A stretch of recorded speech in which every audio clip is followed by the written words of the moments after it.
নামটো যদি নজনা মই কথা নাপাতো ঠিক আছে মোৰ নামটো ৰক্তিম হাজৰিকা এতিয়া কওকচোন শুনা তুমি যে জুবিন দা আৰু ৰাজীৱ দাক জুবিন দাই চিনি নাপাওঁ বুলি ক'ত নাই তুমি এটা ভিডিঅ' বনালা ঠিক আছে হয় তুমি ৰাজীৱ দাক চিনি পোৱা ৰাজীৱ দাক কোনে চিনি নাপায় হয়তো 50% মানুহে চিনি নাপায়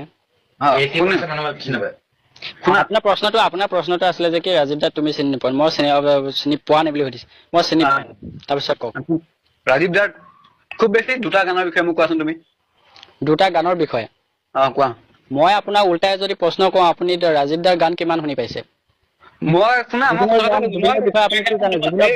বিষয়ে আপুনি কি জানে শুনি লওক কথাটো মই যোনদিনাখন গম পাইছো ন হয় যে ৰাজীৱ দাৰ ডেথ হৈছে মই সেইদিনাখনে গম পাইছো যে ৰাজীৱ দা এনেকুৱা ৰাজীৱ শদিয়া বুলি কোনোবা দাদা এজন আছে বা মোৰ বয়োজ্যেষ্ঠ হ'ব এনেকে দেশৰ গানে গান গায় মই আগত তেখেতৰ গান শুনা নাই ঠিক আছে মই মা শপতকে কৈছো তেখেতৰ গান শুনা নাই মই আজিলৈকে আচ্ছা সেইদিনাখনে মই গম পাইছো আৰু সেইদিনাখনে মই চাইছো ইউটিউবত ঠিক আছে আচ্ছা তুমি যোনটো কৈ আছা জুবিন দাৰ এগেইনষ্টৰ কথাটো হয়তো মই মানিছো জুবিন দাই কৈছে এইটো কিবা এটা হৈছে চিনি নাপায় নাজানো এইটো কিয় চিনি নাপাব আপুনি সেইটো কওক তুমি 4 ডিচেম্বৰ 2014 চনত AC প্ৰডাকশ্যনৰ পৰা এটা গান মুকলি কৰি দিছিলে অসমবাসী ৰাইজলৈ যিটো এলবামত কাম কৰিছিলে সেইটো নামটো আছিলে জিয়া নৈ গানটোৰ নাম সংগীত কৰিছিলে ৰাজীৱ হদিয়াই গতিকে আৰু বহুতো গোপন ভিডিঅ' আছে ৰাজীৱ হদিয়াৰ লগত জুবিন গাৰ্গৰ আৰু বহুতো এলবাম আছে বহুতো ভিডিঅ' ছবি আমি দেখিবলৈ পাইছো বা আছে বৰ্তমান তেওঁৰ লগত ভাল এটা ৰিলেশ্যন আছিলে কিন্তু মাল খাই জুবিন গাৰ্গে এনেকুৱা এটা মন্তব্য কৰিছে সাংবাদিকৰ আগত আপুনি গ্ৰহণযোগ্য কথা বুলি ভাবে নেকি একে সমাজৰ শিল্পী এজনক চিনি নোপোৱাটো কিমান ডাঙৰ কথা এটা কৈ দিছে হয়তো শুনি লওক হয়তো মই তাত মাতিব নাযাওঁ ঠিক আছে তাত মই মানুহ জুবিন দাই চিনি নাই পোৱা বুলি কৈছে হয়তো চিনি নাপাব পাৰে কাৰণ 14-15 বছৰৰ কথা তোমাৰ মনত নাথাকে মোৰ মনত নাথাকে হয় ঠিক আছে তোমাক যদি মই তোমাক কিয় মনত নাথাকিব আপুনি মুখে কোৱা কথাটো হয়তো চাগে বহু বছৰ মূৰত মনত নপৰিব পাৰে কিন্তু যিবিলাক কাৰ্য আমি কওঁ সেই কাৰ্যবিলাকতো আমাৰ মনত থাকিব লাগে ঠিক আছে তুমি মোক এতিয়া কোৱাচোন তুমি ক্লাছ 6ত কেইবাৰ মাৰ খাইছিলা টিচাৰৰ পৰা ক্লাছ 6ত বা ক্লাছ 4ত কোৱা তুমি সেইটো চেপ্টাৰ এটা বেলেগ গম পাইছেনে আমি বহুত মাৰ খাওঁ আমি বহুত পাহৰি যাওঁ আমি শিক্ষাগুৰুৰ পৰা কিমান মাৰ খালো ক্লাছটোত সেইটো আমি হিচাপ কৰি নাথাকো কিন্তু এজন সৰ্বশ্ৰেষ্ঠ শিল্পী হৈ বা গায়ক হৈ মিনি গোটেই অসমৰ নালাগে ভাৰতৰ নালাগে পৃথিৱীৰ 40% মানুহে চিনি পোৱা মানুহজনে যদি নিজৰ সমাজৰ শিল্পী এজনক চিনি নাপাওঁ বুলি কয় সাংবাদিকৰ আগত এনেকুৱা তথাকথিত এটা মন্তব্য দিয়ে অসমৰ ৰাইজে কিমান গ্ৰহণযোগ্য কথা কৈছে সেইটোহে বিচাৰ কৰিছে কেৱল মাত্ৰ আপুনি কথাটো বুজি পাইছেনে মই কথা তুমি যোনটো কৈছা মই বুজি পাই আছো ঠিক আছে তেতিয়াহ'লে আপুনি তেতিয়াহ'লে জুবিনৰ অন্ধভক্ত আপুনি অসমৰ ৰাইজৰ সমান চকুৰে চাবলৈ পোৱা আপোনাৰ সেইটো মানসিকতাটো নাই চাগে মানুহক সদায় সমান চকুৰে চাবলগীয়া এই কাৰণটো যে এই গোটেই বিষয় বস্তুটো যে মানে মই ক'ব বিচাৰিছো যে মানুহক সমান চকুৰে চাব পৰা আপোনাৰ মানসিকতাটো হয়তো চাগে নাই তুমি এক ছেকেণ্ড কথাটো শুনিবানে কওকচোন তুমিতো ৰাজীৱ দাক চিনি পোৱা হয় হয় জুবিন দাক চিনি নোপোৱা তুমি জুবিন দাক চিনি পাওঁ কিন্তু মই এনেকুৱা অন্ধভক্ত নহয় যে আপুনি মোৰ যদি প্ৰফাইলখন যদি মেলি চাই জুবিন দাৰ গান গাই মই ভাইৰেল হৈছো জুবিন দাৰ গান মই বহীৰ পাতত পৃষ্ঠাত এতিয়াও পৰি আছে লিখো ভাল লাগে জুবিন দাক লৈ মই এতিয়া বহুত মানুহে মোক সুধিছে জুবিন দাৰ ভইচটো চিনি পাইছে সেইবিলাক লৈ জুবিন দাক লৈ মেলি আমি গৌৰৱ কৰো গোটেই মানুহজনক লৈ মেলি তেওঁ মানুহজনৰ যি সুৰ কথা সংগীত জগতখনক লৈ মেলি তেওঁ গোটেই মানুহজনক আমি ভাল পাওঁ কিন্তু সময়ৰ ক্ষেত্ৰত যে তেওঁ কিছুমান অহংকাৰী কথা কৈ দিয়ে আপুনি সেইটো কথা মন কৰিছেনে সেই কথাটো আমি আলোচনা কৰিব লাগিব নাই সেইটো কওক তেওঁ মাল খাই দিয়ে যে তেওঁ ঠিক আছে ক'ব লাগিছিলে মাল খাই আছো মই এতিয়া মই কোন মনত পেলাব পৰা নাই কাইলৈ ৰাতিপুৱা মই আপোনালোকক ভালদৰে ক'ম কিন্তু এক ছেকেণ্ড প্লিজ কওকচোন তোমাৰ এজ কিমান কাৰেণ্ট এজ মোৰ এজ 25 ৰানিং হৈ আছে ঠিক আছে জুবিন দাৰ কিমান হৈছে জুবিন দাৰ কিমান হৈছে মই সেইটো মনত ৰাখিবলৈ নাযাওঁ জুবিন দাৰ খুব বেছি আই থিংক 52 হৈছে বাৰু ঠিক আছে কওকচোন তুমি তোমাতকে ডাঙৰ বয়স এজনী মদাৰী বুলি যে কৈছা তোমাক এই ঘৰৰ পৰা সেইটোৱে শিক্ষা দিছিল নে ঠিক আছে মোক ঘৰত তুমি কথাটো শুনি লোৱা তুমি যে ইমানখিনি ক'লা যে মদাৰী বুলি ক'বলৈ যে অসমৰ অকল মই নালাগে আপুনি হয়তো চাগে জানে জুবিন গাৰ্গ তুমি মোৰ কথাটো শুনি লোৱা। বুলি কৈ থাকে, কিন্তু এই ক'বলগীয়া যে তেওঁক যে এই মদাহী বুলি উপলুঙা কৰিবলৈ সেই পথটো কোনে বাছি দিছে? হয়তো নিশ্চয় জুবিন গাৰ্গে সেই পথটো দেখুৱাই দিছে। মঞ্চত উঠিব আল বাল এগাল কব, আলবাল জুবিন দাই আলবাল কয়, ঠিক আছে মই মানিছো জুবিন দাই আলবাল কয়। তুমি এটা কথা কোৱা মোক, জুবিন দাৰ কিমান হাজাৰ গান হ'ল এতিয়ালৈকে, তুমি এইটো কোৱা। জুবিন দাৰ গান হ'ল এতিয়া 30+ যাওক, 38+, 100 নালাগে, মিলিয়ন নালাগে, আমি লিচেন 35+, ঠিক আছে 35+, ঠিক আছে। জুবিন দাই কিমানখিনি ভাল কাম কৰিছে, তুমি যে হৈ ভিডিঅ'টো বনোৱাৰ আগতে তুমি হৈখিনি চাব লাগিছিলে, ঠিক আছে। কিমান ভাল কাম কৰিছে। সময় গগৈ মিষ্টাৰ বিটুৰ নিচিনা তেওঁ দেখাইছে নেকি? মঞ্চত উঠিব কব ঠেলা ল'ৰা এজন লগ পালো 10 লাখ টকা দিলো তাক,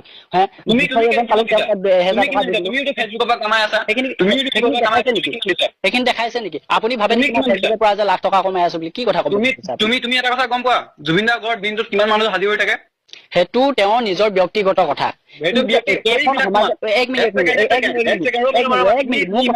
এক মিনিট একেখন সমাজত একেটা পাকঘৰতে লাগি থকা, ৰন্ধা বঢ়া কামত লাগি থকা যে এজন মানুহক যে এজন চেফক যে চিনি নাপাও বুলি কৈ দিয়াটো কিমান ডাঙৰ কথা আপুনি কওকচোন। তুমি এটা কথা কোৱা, ৰাজীৱ শদিয়া দাদা কিমানটো ভাইৰেল আছিল অসমত, তুমি সেইটো কোৱা। কিমানটো ভাইৰেল আছিলে আপুনি এতিয়া ভিডিঅ' বিলাক দেখি গম পোৱা নাই? কিমানটো ভাইৰেল আছিলে এতিয়া আপুনি দেখি গম পোৱা নাই? তেওঁ ঘৰত এজন জুবিনৰ অন্ধভক্তই নেদেখিব পাৰে যে ৰাজীৱ শদিয়া কিমান ভাইৰেল আছিল বা ৰাজীৱ শদিয়া কিমান অসমৰ বাবে এটা ভাল সম্পদ আছিল। জুবিন গাৰ্গ কিন্তু কিছুমানে কৈ থাকে জুবিন গাৰ্গ অসমৰ সম্পদ। জুবিন গাৰ্গ অসমৰ সম্পদ নহয়।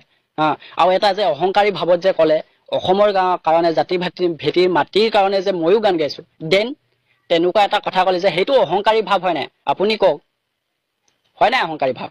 ক'ব পাৰিব আপুনি কিয় ক'লে সেই কথাষাৰ? শুনিলো এটা মোৰ মেইন ৰিজনটো তোমাক ফোন কৰা। হয়, তুমি যে ক'লা ৰাজীৱ দাক তুমি চিনি পোৱা, ঠিক আছে। ৰাজীৱ দা তুমি ষ্টেজ প্ৰগ্ৰাম চাইছা বা গান শুনিছা, তুমি জুবিন দাৰ গান শুনিছা? হা, তুমি এটা মোক কোৱা যে জুবিন দাই কোনটো গান মদ খাই বা ড্ৰিংকিং কৰি ৰেকৰ্ডিং কৰিছিলে আৰু তোমাক সেইটো গান ৰিলিজ কৰিছিলে, তুমি কোৱা মোক। কিয়? ষ্টুডিঅ' কথাটো বেলেগ, মঞ্চৰ কথাটো বেলেগ। ষ্টুডিঅ'ত তেওঁৰ নিজৰ ষ্টুডিঅ' আছে, তেওঁ খুব ভদ্ৰতাৰে বা খুব মানে ক্ৰিটিকেলত খুব ৰিস্ক লৈ মেলি তেওঁ গানটো ৰেকৰ্ড কৰে বা ভইচটো কৰে। কিন্তু মঞ্চত আহি যে এখন সমাজত যে কেলা মেলা আল বাল কৈ মেলি যে সেইগাল হেৰি ভাষণ দিব যে সেইখন কিমান নৱপ্ৰজন্মক কি শিকাইছে? নৱপ্ৰজন্মৰ সাৰ্থক জুবিন গাৰ্গ বুলি কওঁ, কিন্তু নৱপ্ৰজন্মক কি শিকাইছে আপুনি সেইটো কওক না। প্ৰথম কথাটো তুমি বহুত লেকচাৰ দি আছা। লেকচাৰ দিমেই আপোনাৰ, কাৰণ আপোনাৰ নিচিনা অন্ধভক্ত জুবিনৰ নহয়। মই জুবিন দাক ভাল পাওঁ, জুবিন দাৰ গান ভাল পাওঁ, কিন্তু আপোনাৰ নিচিনা ফাল্টু মি জুবিন দাৰ অন্ধভক্ত ফাল্টু কাক কৈছা? আপুনি জুবিনক বেয়া কৰাৰ কাৰণে মোক আপুনি সাঙুৰি লৈছে। কিয়? কাৰণ জুবিনৰ অন্ধভক্ত হয়। তুমি শুনা মোৰ কথা, মই যাক ভাল পাওঁ ন তাৰ মই ভিডিঅ' বেয়া হলেও পোষ্ট কৰিম, ভাল হলেও পোষ্ট কৰিম, ঠিক আছে। কিন্তু তুমি এতিয়া কি কৰিলা, জুবিনক তুমি ভাল পোৱা মই মানিছো। তুমি আগতে ৰাজীৱ দাৰ এটা ভিডিঅ' দিব নোৱাৰিলা, কিন্তু এতিয়া তুমি জুবিন দাই সেইটো কথা কোৱা যে তুমি ভিডিঅ' কেলে বনাবা? কিয় নবনাম? আমাৰ কি বাক অধিকাৰটো নাই? তোমাৰ ছচিয়েল মিডিয়াত তোমাৰ বাক অধিকাৰ থাকে। কৰিব লাগিব। ছচিয়েল মিডিয়াটো মোৰ নহয়, অসমৰ ডাঙৰ বিতৰ্ক চলি থাকে, সেই বিতৰ্কটো কন্ট্ৰভাৰ্চিটো আমি মান মাতিব লাগিব। আপুনি আৰু মই তুমি কথাটো শুনি লোৱা, প্ৰথম কথাটো শুনি লোৱা মোৰ। অসমীয়া মানুহ, অসমীয়া তুমি গোটেই অসমত চোৱা 99 মানে 100% মানুহে কেলা নকলে কথা নকয়। অসমত হয়তো চলেই, কেলাটো চলেই, ঠিক আছে। আৰু তুমি যে ক'লা মঞ্চত যদি কেলা বাল কয়, কেলাটো অসমত চলেই, ঠিক আছে। আৰু এটা কথা মাজতে কি ৰবা, ভিডিঅ' কিয় নবনাম? ছচিয়েল মিডিয়াত তোমাৰ কি তোমাৰ এইটো কি মানে অধিকাৰ আছে, ঠিক আছে। তোমাক মই কোৱা নাই যে তোমাৰ ছচিয়েল মিডিয়াত একো অধিকাৰ নাই। ছচিয়েল মিডিয়াটো মোৰ পাৰ্চনেল নহয় বা তোমাৰ পাৰ্চনেল নহয়, তুমি যি দিব পাৰা। কিন্তু এজন জুবিন দাই অসমক ৰিপ্ৰেজেন্ট কৰি আছে, ঠিক আছে। সেই তেনেকুৱা এজন মানুহৰ ওপৰত তুমি তেনেকে ভিডিঅ' বনাব তোমাক পাৰ্মিশন কোনে দিলে মোক সেইটো কোৱা। আপুনি এটা উদাহৰণ দিব পাৰিব কি ৰিপ্ৰেজেন্ট কৰিছে জুবিন গাৰ্গে? কিয়? তুমি কলকাতাত তুমি কলকাতাত যোৱা, কলকাতাতো জুবিন দাৰ গান শুনে। তুমি য'তে অল ইণ্ডিয়াত যিমানে যোৱা জুবিন দাৰ গান কমেণ্ট ক'ৰবাত পাবাই তুমি। সেইটো আমি বহুত জেগাত পাইছো। সেইটো আমিও বহুত জেগাত পাইছো কেৰেলাতো জুবিন গাৰ্গৰ সমালোচনা কেতিয়াবা চলে ৰবা তুমি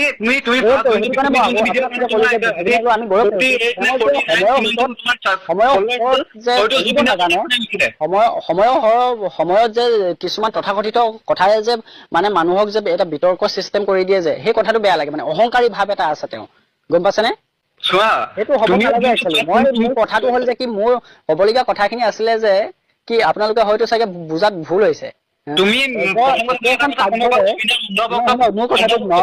মনা কৰা তুমি অন্ধভক্ত ক'বলৈ বন্ধ কৰা মই সিমানেই কৈছো তোমাক অন্ধভক্ত হ'বলৈ বন্ধ কৰা অন্ধভক্ত বুলি কোৱা তুমি যোনটো কৈছা ন অন্ধভক্ত সেইটো ক'বলৈ বন্ধ কৰা কাৰণ জুবিন দাই যিমানখিনি কৰিছে ন সেইখিনি তুমিতো তোমাৰ 10 জনলৈ তুমি নোৱাৰা মই কেতিয়া ক'লো যে জুবিন দাৰ সমান হ'ব পাৰিম সেইটো কাৰণে শুনি লোৱা কথাটো শুনি লোৱা সেইটো কাৰণে যাৰ তাৰ এগেইনষ্টত যি টি ভিডিঅ' নবনাবা ছচিয়েল মিডিয়াত তোমাৰ তাত আছে বুলিয়ে মানে আপুনি ক'ব বিচাৰিছে মানে আপুনি ক'ব বিচাৰিছে যে কি জুবিন দাৰ সমান হ'ব নোৱাৰো কাৰণে বা জুবিন দাৰ নিচিনা আমি নহয় কাৰণে মানে আমি দুখীয়া মানে আমি মধ্যবিত্ত মানুহ কাৰণে মানে আমাৰ কোনো অধিকাৰ নাই মানে তাৰ জুবিনৰ মাত মাতিবলৈ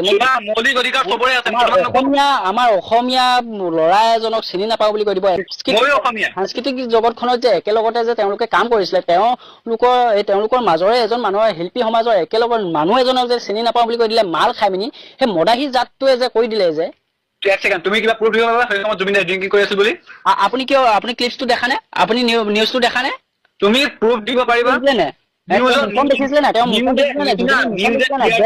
যি টি বজাই দিব পাৰে শুনা মেইন কেছ টিআৰপিৰ কাৰণে মই কিবা এটা বজাই দিব পাৰো তুমি প্ৰুফ দিব পাৰিবা জুবিন দাই সেইটো সময়ত ড্ৰিংক কৰি আছিলে জুবিন দাই অভাৰ ড্ৰিংকিং কৰি পেলাই হয়তো বক্তব্য দিছে পাৰিবা ক'ব সেইটো লগত কোনো কথা নাই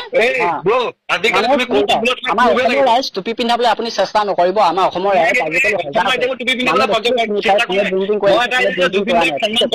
তুমি যোনটো কৈছা ন সেইটো কাৰণে তুমি ইমান পিটন খাব লাগিছিলে নেক্সট টাইম তেনেকে জুবিন দাৰ এগেইনষ্টত তেনেকুৱা ভিডিঅ' তুমি নোৱাৰা কাৰণ তুমিও উঠিছা জুবিন দাৰ প্ৰথম ভিডিঅ'টোৰ কাৰণে তুমি উঠিছা ঠিক আছে তোমাৰ 48 49 কিমান হৈছে মই চোৱা নাই হয়তো তোমাৰ জুবিন দাৰ কাৰণে হৈছে হয় নেকি জুবিন দাৰ ভিডিঅ'টো বনোৱাৰ কাৰণে হেৰি মই উঠি গৈছো মানে ন মানুহক ভালকৈ চোৱা নাই জুবিন দাৰ কাৰণে হৈছা অলপ দামী কথা তুমি যিখিনি কৈছা ন সেইখিনি যদি মই যদি ৰেকৰ্ডিং কৰি পালো নহয় মই গম পালো তুমিতো ৰেকৰ্ডিং কৰিছা মই গম পাইছো তুমি ৰেকৰ্ডিং কৰা যি কৰে তোমাৰ কথা আই ডোন্ট কেয়াৰ কিন্তু তোমাক এটা কথাই কওঁ তুমি তেনেকুৱা ভিডিঅ' যদি বনোৱা না ফাৰ্ষ্টতে গোটেইখিনি চাই ল'বা চালি জাৰি ঠিক আছে যিকোনো এটা ভিডিঅ' বনোৱাৰ আগত 100 এবাৰ ভাবি তাৰ পাছতে মই গম পাইছা তুমি নিজকে কি বুলি ভাবা মই নিজকে একো বুলিয়ে নাভাবো কিন্তু আমাৰ যিটো আমাৰ জনতান্ত্ৰিক মেইন অধিকাৰ নহয়